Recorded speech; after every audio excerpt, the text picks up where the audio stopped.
Merci Madame le maire. Avec ce projet Bercy-Charenton, j'ai l'impression qu'on a enclenché la machine à remonter le temps. Nous avions exactement le même débat il y a 2 ans sur la tour Triangle, avec les mêmes postures, avec les mêmes coups de théâtre, avec les mêmes opérations plus ou moins correctes, etc. Et là, j'ai l'impression que personne n'a évolué. J'étais pour la tour Triangle, j'avais un désaccord très profond avec mon groupe, ça a été d'ailleurs l'une des conditions de rupture avec ce groupe, et je retrouve exactement aujourd'hui les mêmes problématiques et les mêmes positions. Et j'en suis très surpris. Pourquoi ? Parce que notre groupe, nous avons considéré que nous pouvions améliorer ce projet. Il n'a jamais été dit qu'il était parfait. Le commissaire enquêteur l'a dit lui-même, il y a un certain nombre de remarques et de réserves qui sont dans la commission d'enquête, qui ont été relevées par le commissaire enquêteur. Alors plutôt que de provoquer une césure totale en disant « c'est affreux, il y a des tours, etc. », nous avons préféré améliorer ce projet sur 4 points. Et nous avons déposé 5 vœux et amendements qui, tout ou partie, ont été acceptés par l'exécutif à ce jour. Premier point, la végétalisation. Oui, la végétalisation est aujourd'hui insuffisante. On a 3,6 hectares d'espaces verts qui sont prévus. Malgré la proximité du bois de Vincennes qu'on m'a rappelé récemment par la voie de presse, comme si je l'avais oublié, mais ça n'est pas grave, on peut faire plus en matière de végétalisation. Il y a un certain nombre de secteurs qui n'ont pas été pris en compte, la rue Coriolis par exemple, la promenade Valmy ou l'échangeur Mardon. On peut faire beaucoup plus.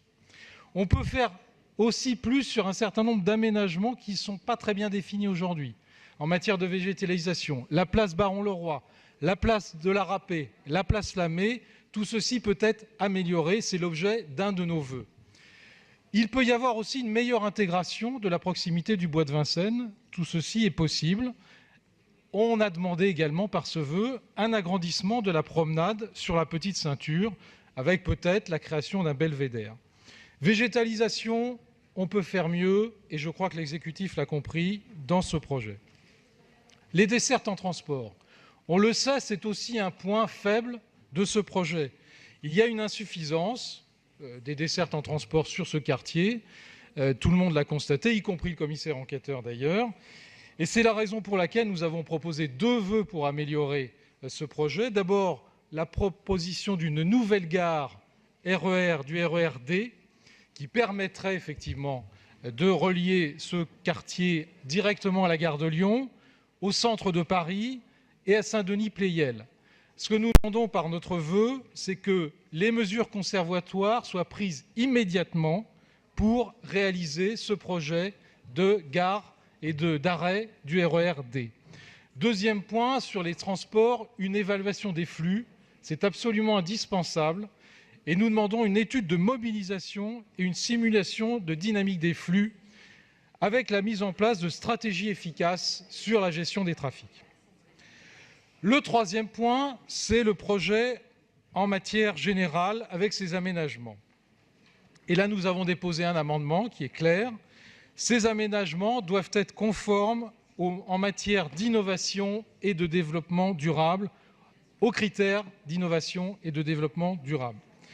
Nous faisons 2 propositions, des chantiers avec une économie circulaire plus importante, notamment la prise en compte de la problématique du dernier kilomètre, et puis une personnalisation de la nature en ville avec une sensibilisation des habitants dans la mise en place de l'accès à la nature si la végétalisation est plus importante.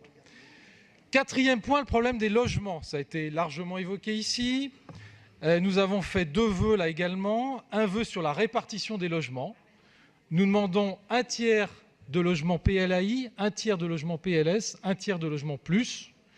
Je crois que c'est une bonne proportion sur cet emplacement, puisque ça permettrait à la fois, je l'ai entendu de la part de plusieurs orateurs, de répondre aux besoins de logement de Paris qui sont effectivement très importants, mais aussi d'accueillir les classes moyennes avec 1/3 de logements PLS. Le dernier point pose plus de problèmes à l'exécutif, je le comprends très bien. C'est la limitation à 50% des logements sociaux. Nous l'avons demandé à plusieurs reprises. Nous sommes aujourd'hui à 57%. C'est d'ailleurs une recommandation du commissaire enquêteur qui réclame dans sa commission d'enquête, c'est écrit noir sur blanc, une limitation à 50% du nombre de logements sociaux. Vous voyez que tout ceci permet d'améliorer un projet qui est un projet fondamental pour Paris. C'est la dernière emprise d'un seul tenant que nous pouvons urbaniser à Paris. Je crois qu'il ne faut pas le rater. Nous avons entrepris des propositions, nous avons entrepris une démarche constructive et en fonction des réponses de l'exécutif, nous nous prononcerons pour ou contre ou abstention sur ce sujet. Je vous remercie.